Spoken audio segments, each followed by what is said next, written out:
abarundi baje ari yase bagera hara kuri peti bashyira ka militaire bazamuka no kuri antene yo mu gicwa iba ka militaire yo gucungira abaturage. Antene ngiriya buri hari harimo itarashi communication ebyiri zabagamo abasirikare b'abarundi tuza guterwa hano duteye ku nturo tubahungiraho. Tumaze kubahungira bagotire ntabwo twebwe ntacyo twabamarira ahubwo ababarwanya na FDL n'abasirikare turi kumwe niho harwanya badutwikira amazara tureba turahunga tubahungiraho. Hari n'abantu benshi tugiye dufasha baduha barabutwima babintu service bikiza igihe intambarira aho shuruka tugaruka mu mazu ako ku munota wanyuma baje gutwika no gutsemba. Dufite n'abantu benshi bagiye bagwa hano.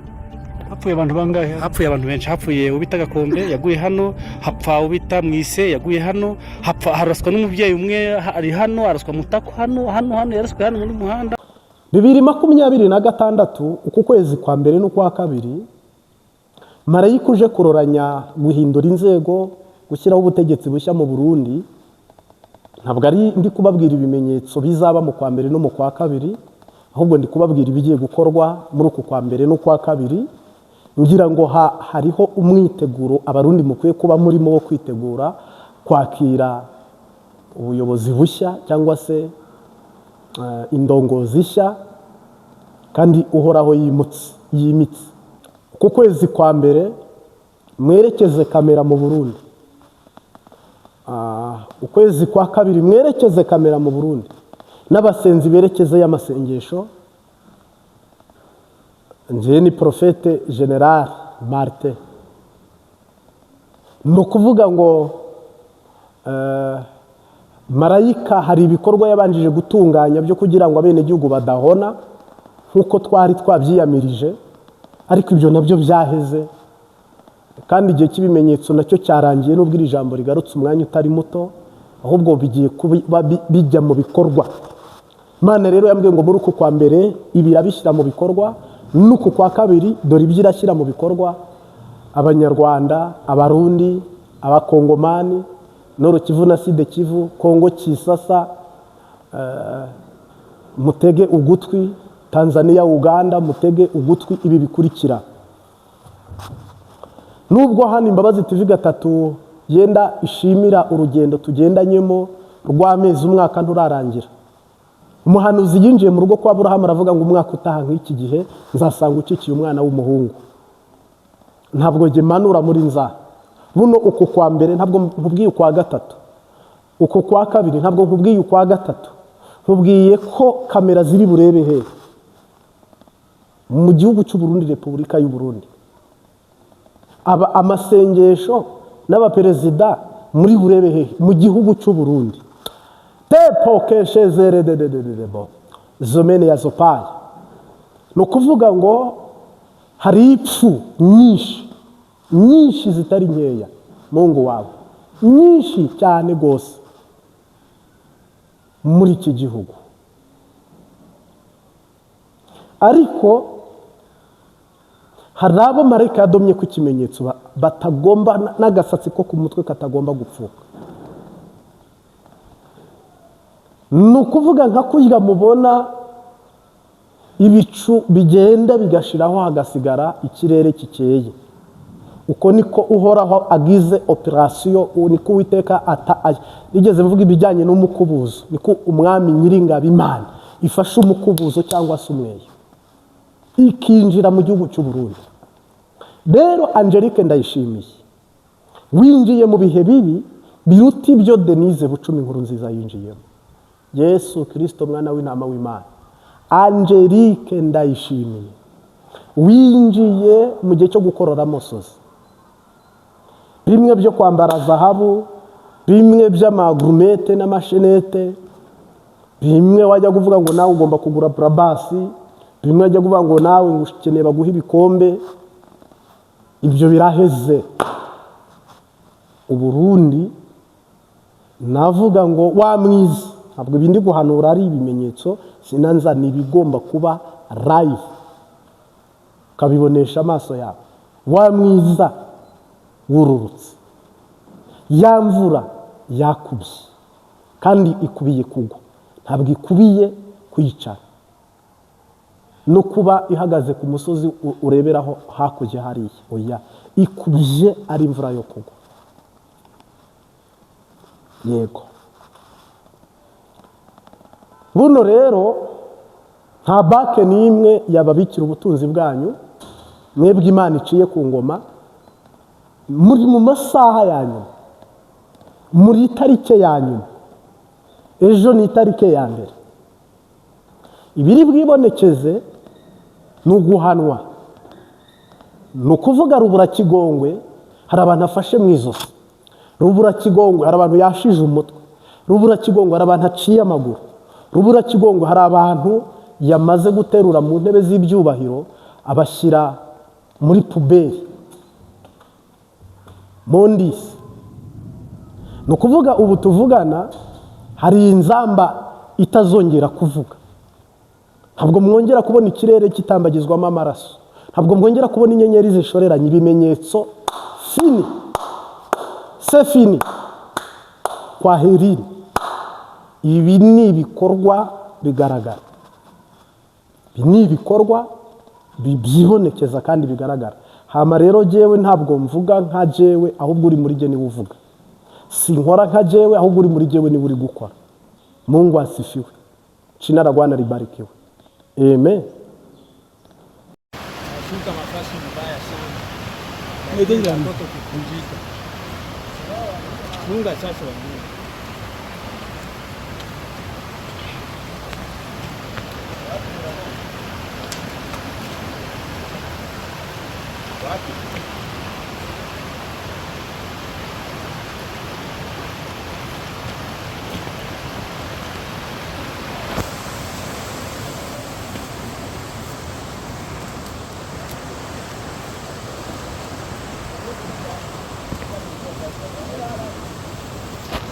N'ibyo Mareka ashize kuri liste bigomba kuba muri uyu mwaka turi muhereye muri uko kwa mbere.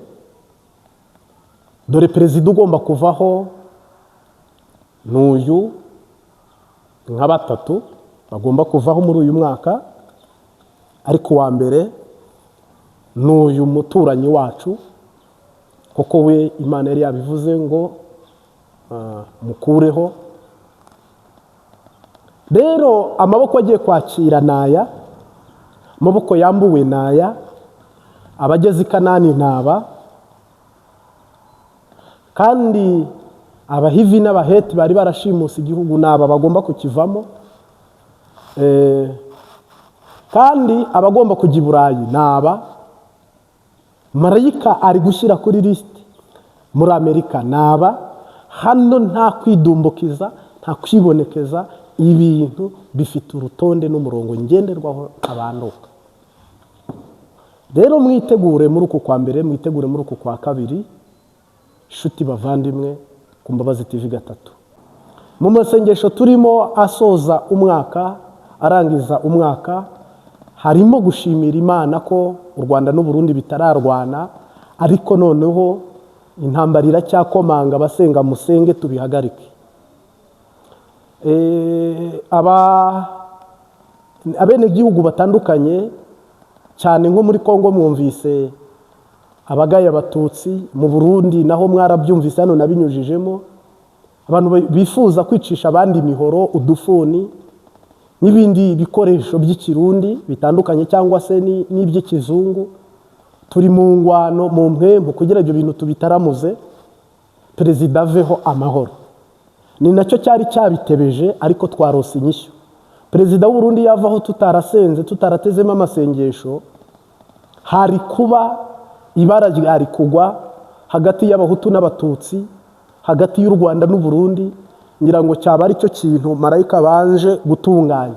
Ariko umuntu uza kwinjira muri iyi tarike ya mbere y'ukwezi kwa mbere, ukagirirwa ubuntu bwo kuhinjira, itegura ibi bikurikira. Urambura amaboko yawe wakire perezida mushya w'u Burundi. Hama urambura amaboko yawe wakire ukwigenga ndetse n'amahoro adasanzwe muri Nord Kivu na Sud Kivu, by'izi ntara z'abavuga ururimi rw'ikirundi muri Kongo, ururimi rw'ikinyarwanda muri Kongo, by'umwihariko abanyamurenge. kombine ubwo biri hamwe. Ngira ngo ibyo ni bimwe twagarukaho cyangwa se tuvuze mu ngingo. Ikindi kintu hano navuga turi bugarukeho ni ukubasoreza umwaka Imana yawise gute. Ni umwaka w'umugisha, ntabwo ari umwaka w'umuvumo w'ibibazo nka 2025 irangiye. Ni umwaka, uyu mwaka mugiye gutangura ni umwaka harimo ko prime niyo ngabo bitoroshye ku buzima bwe, ari ngiyome Bunyoni ntibyoroshye ku buzima bwe. Witwa uyu nguyu General Godfrey Niyombare ntibyoroshye ku buzima bwe. Evariste Ndayishimiye waravaho. Ni umwaka Angelique Ndayishimiye bitoroshye ku buzima bwe, amarira agomba kugera ku birenge. Uyu ni umwaka rwose nyakubahwa mutambukanyi w'umukuru w'igihugu, rwose uyu ni umwaka wawe utari mwiza, ugusubirira mu kibanza cyawe. Ngira ngo ushaka umwihwezi uramubona niba ufise amaso abona. Ngira ngo rero mbwira abarundi kazi, banyarwandakazi, ni umwaka abagande bagiye kugira igitutu n'iterabwoba ku rwego ruri hejuru cyane, imitima yabo itazoroherwa. Ni umwaka Abatanzaniya badafite epfo na ruguru, ahubwo bazasubira inyuma cyane rwose. Ni umwaka Abanyakenya muzatakaza cyane rwose.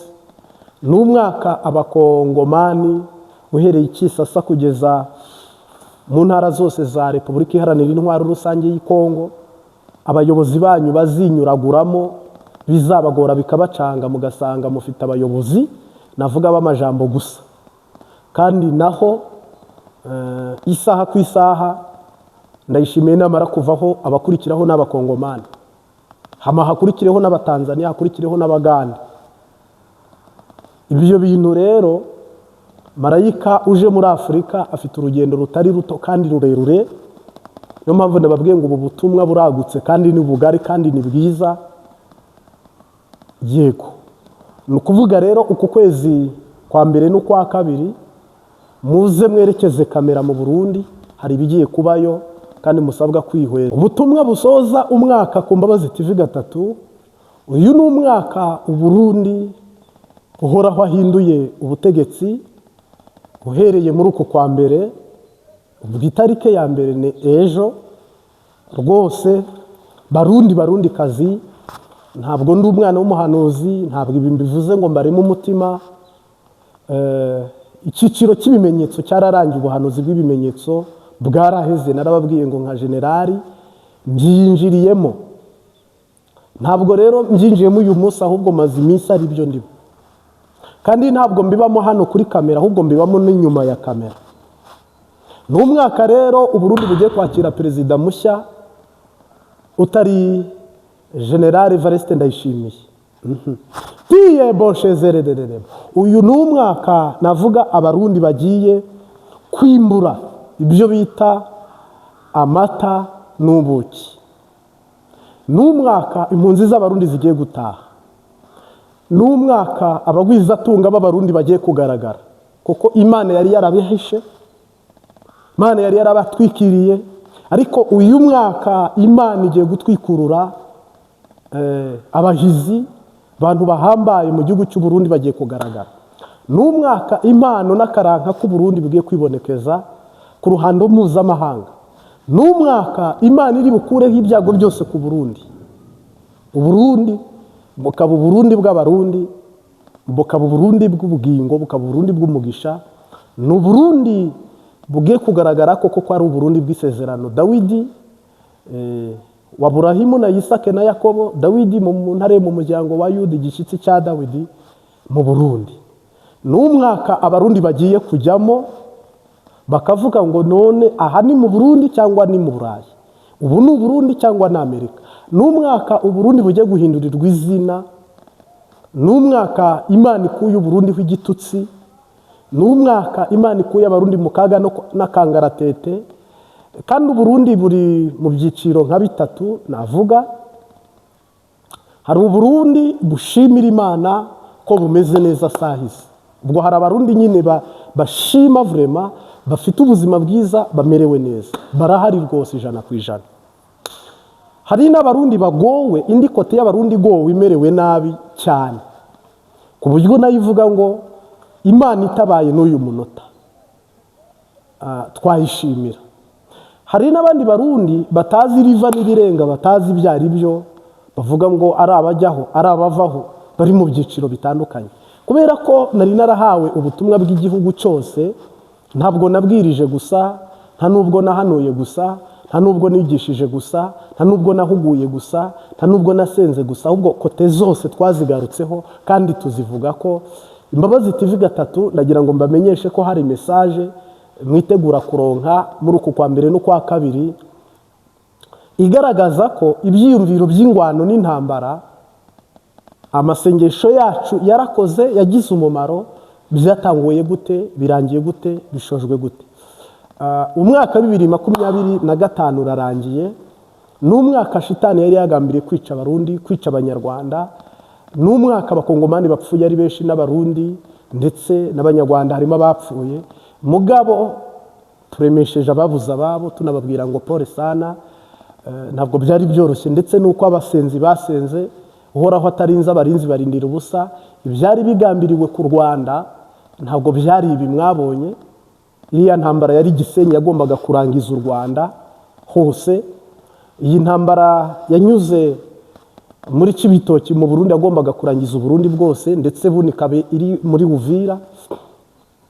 Iyo ntambara iri gukomangana n'ubu itararangira. U Burundi niyo Imana yababwiraga yagombaga gusiba u Burundi bwose. N'ubu turacyari ku mavi tuvuga ngo Mwami Yesu c'inkoni zamba, iyubahishe, ntabwo ari igihe cyo gupfa, si igihe cyo guhona, koko n'inzara ntiyoroheye abarundi, ubukene ntibutworoheye abanyarwanda. Impande zose ibibazo dufite birahagije, ntabwo dukwiye kongerwamo amasasu n'imihoro n'udufuni. Hari abarundi bavuga ngo mutyaze imihoro mutyaze amacumu, ngira ngo ni nko kubura ubwenge. Uhoraho ari kwimana ibi bihugu mu mbaraga ziwe zose, mu bushobozi bwe bwose ari kwimana, yahagaze ku banyarwanda. Tuze turebe 2026 tugiye kwinjiramo yo gukorera Imana, inyungu tuzagira. Turebe 2026 mu by'Imana inyungu tugomba kwinjiza, mu byacu personnel inyungu tugomba kwinjiza, mu muryango wawe, mu rugo rwawe cyangwa mu nzu yawe cyangwa mu bawe, inyungu ugomba kugira. Rero twafashe umwanya wo gusenga, dufata umwanya wo kubyereka Data, dufata umwanya wo kubiragiza Imana. Ngira ngo umuntu wese nawe ategerezwa gushyira amavi hasi akubararira Data n'Umwami Yesu n'Umwuka Wera, akavuga ngo 2026 ndi umwe mu bakozi bakoreye Data, ndi umwe mu bifuza gukorera Data. Haleluya. Ariko nakoze kuri uru rwego, nifuzaga ko byagera kuri uru rwego. Ofete rero 2026 Imana izakugabize Goliyati, Imana izakugabize Hamani, Uwiteka azakugabize Farawo. Saina ene ya baba tenda kazi, saina ene ya baba tenda kazi, saina ene ya baba fanya nzuri, saina ene ya baba fanya kazi. 2026 Uwiteka azaguhe kurobera iburyo. 2026 uzagendera iburyo, kandi Samariya bicemo, Yudaya bicemo, no ku mpera y'isi bicemo. Mungu asifiwe sana. 2026 andikisha amazina yawe. Marayika uzanye uyu mwaka nawe azakuzanire umugisha. Marayika uzanye amashimwe nawe ugabane mu izina ry'Umunyanazareti. Haleluya. Uwiteka guhagarikira uvome, Uwiteka gushyigikira ugira ijambo, uwishyigikiye we agira ijambo, uwihagarikiye we arayavoma. Shyigikira we agira ijambo, uwihagarikiye we arayavoma. Mungu akutangulize mwaka mpya wa 2026. Uwiteka aguhe guhirwa, aguhe itsinzi, aguhe guhagarara udatsinzwe n'uburiganya bwa shetani. Uyu mwaka tugiye kujyamo, navuga ngo dufite intoki 5 zose zizakora, dufite amano 5 yose azakora, dufite amatwi 2 yose azakora, dufite amaso 2 yose azakora, dufite akanwa tuzokora. Mungu asifiwe. Dufite umutima nawe uzakora, dufite ubwenge nabwo buzakora. Uyu mwaka urugingo rwawe ruzakorere mu kibanza cyago, kandi ruzabe muri espace yarwo, kandi bizagende neza. Uyu mwaka madamu wawe azaba umufasha, nawe uba umutwe w'urugo. Uyu mwaka Imbabazi TV gatatu bifurije umwaka w'umugisha, kandi twasengeye twiyiririje ubusa, kandi duhamya ko Uwiteka utugabije, kandi awutugabize turimo n'amashimwe, turi mu bihimbano na zaburi tuvuga ngo haleluya, tutaimba hozana. Mungu asifiwe. 2026 Uwiteka azitamurure amaraso yawe n'inyama zawe n'imitsi yawe n'amagufa yawe byose bizabe ibyumvira Uwiteka ku buzima bwawe. Mungu asifiwe sana. Sasa kandi uyu mwaka 2026 ni umwaka Imana yanyeretsemo ibyiza cyane ku bakristo bizera. Ni umwaka uzaruhuka, ni umwaka wo guhozwa amarira, ni umwaka wo gukira ibiguma n'ibikomere, ni umwaka wo kubona ibyishimo, ni umwaka abantu bose bazatangara bakavuga ngo sinari nzi ko wangirira neza utya, sinari nzi ko wangirira neza utya. Uyu ni umwaka uzicara ukavuga ngo asante. Nukuri ni umwaka mpamya nk'umuhanuzi ko tuzagirirwa neza na Data. Nzokwama nkwizigira, nziko tazompemukira, ninara mukangowe zizigira Yesu gusa, zizigira nkiriho kugeza kuzacisha mu kirimba k'ijuru, zizigira Yesu gusa. Iyo merewe neza mu bugingo ndaririmba, iyo ngowe ndasenga zizigira umwami wanjye, zizigira nkiriho kugeza ubwo uzacisha mu kirimba k'ijuru, zizigira Yesu gusa. Nkurikirwa n'umucyo namwe mu Imana yera, iyanjana sintemba zizigira umwami wanjye, zizigira nkiriho kugeza ubwo uzacisha mu kirimba k'ijuru, zizigira Yesu gusa.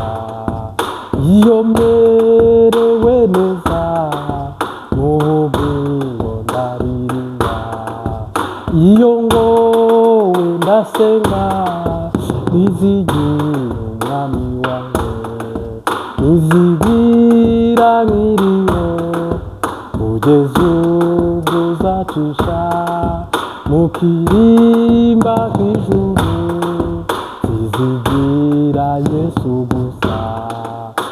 uko bukeye nzama nizigira umwami wanjye mu bizomba ko byose zizigira Yesu gusa zizigira nkiriho kugeza ubwo uzacisha mu kirimba k'ijuru zizigira Yesu gusa zizigira nkiriho kugeza ubwo uzacisha mu kirimba k'ijuru zizigira Yesu gusa.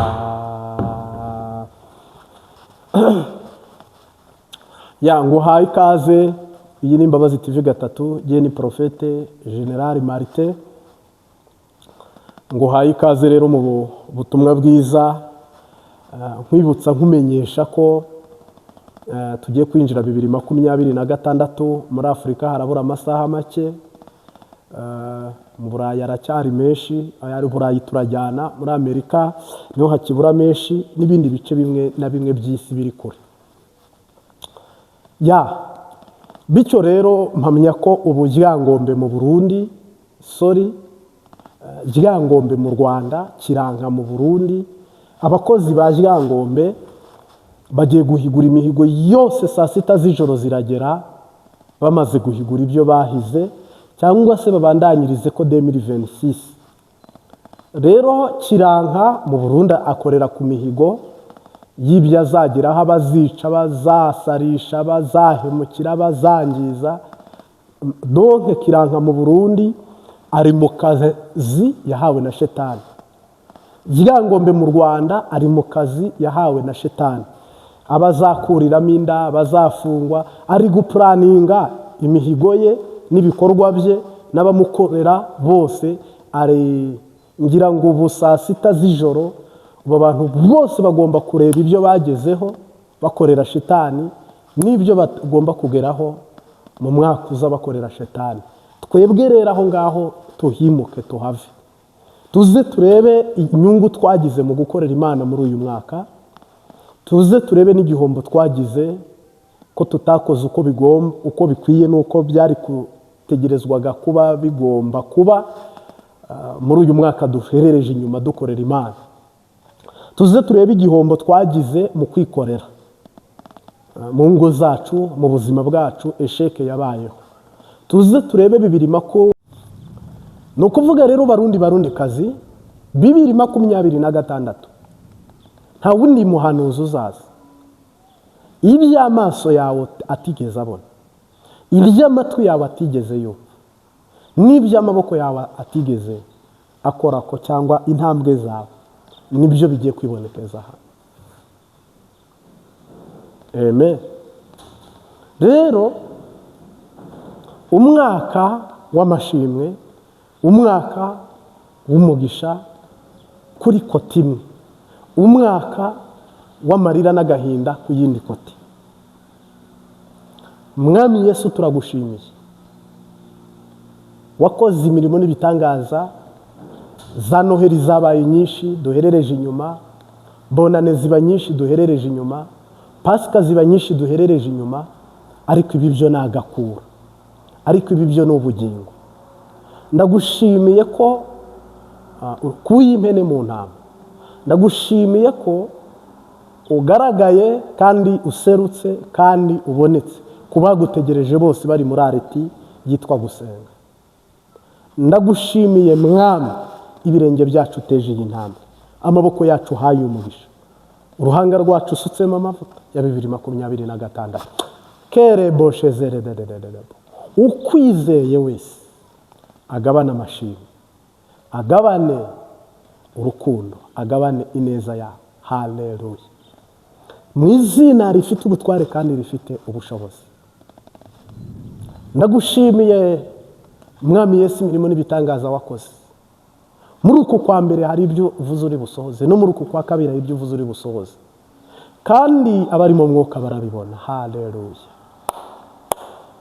Icyubahiro ni cyawe. Rero Mwami, ubwo abapagani bari butambire ryangombe, natwe dutanze imibiri yacu igitambo cyera gishimwa nawe, tukigutambira data. Ubwo abapagani bagiye gutambira ibitambo kiranka, natwe imibiri yacu tuyitanzeho igitambo kera gishimwa nawe, icyubahiro ni icyawe. Ubwo abantu bari guhigira gukorera shitani, natwe dufite intuntu n'inzara n'inyota byo gukorera Uwiteka Imana dukuye mu menyo y'abasetsi, mu Misiri kwa Farawo na Shetani. Mu izina rya Yesu Kristo, ubwo abantu bari burase uyu mwaka, nzi neza ko natwe ijuru riri burase umwanzi ku buzima bwacu witwa Satani, witwa Farawo, watugenzeho umwaka wose akaraswa mu kicu ntadukurikire 2026. Rero iyi nkoho inyanja isubizwemo guhorera ku byari biri kutwirukankana, ku byari biri kutugenza, ku byari biri kudutibikana, ku byari biri kuduhiga. Ono di Jesu. Haleluya. Ndagusabye mwami Yesu, ugendane natwe 2026, kandi ukwizera umwitamurire, umwiyereke. Haleluya. Icyubahiro ni icyawe. 2026 hari abanditse utwandiko, hari abafise mu mitima imigabo n'imigambi, hari abatarigeze batekereza ikintu na kimwe. Nanjye nk'umuhanuzi, haleluya, bose barobera iburyo bwawe, barangururire ibikorwa byabo iburyo bwawe, icyubahiro kibi cyawe. Umugisha Yabesi wagura imbagozi. Uyu mwaka 2026 Esiteri atambagiza umurwa ku Mbabazi TV 3.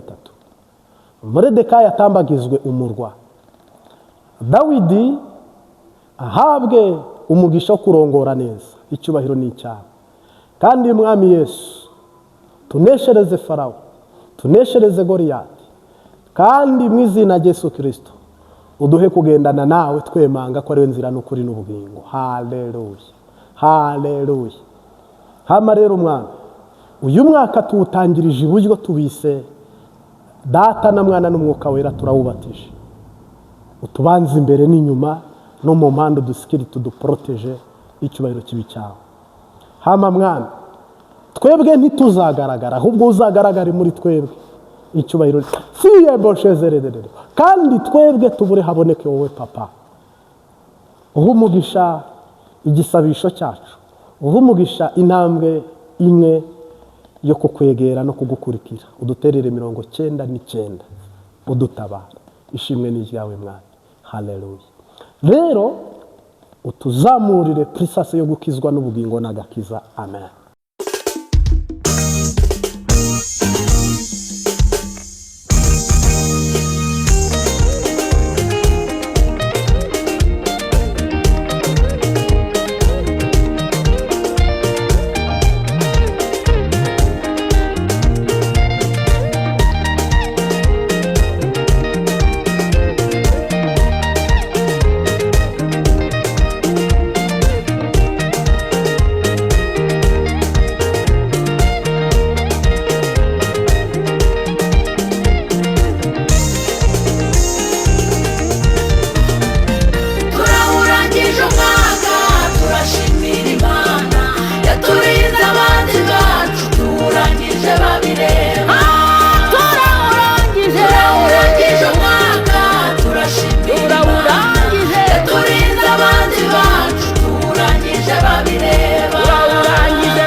bazima. Mana ushimwe. Iyo kurinda uri kwa muganga yarahabaye urimo kubyara, mwene data yakurinze haguruka uyitambire. Turawurangije Mana, twaguhitse abandi bacu, twaguhika idatawe, twaguhika idatawe. Turawurangije umwaka urashize, turinze abandi bacu, turangije babireba. Kurinda uri mu muhanda irakurindira kwimana, dore abandi barapfuye wowe umwaka urawurangije. Turawurangije umwaka turashimira Imana. Mama Shantari we umwaka turawurangije, haguruka uhimbaze Imana sha, ibuka ukuntu cyagihe wari upfuye. Mana we yaturinze abandi bacu, turangije umwaka turawurangije.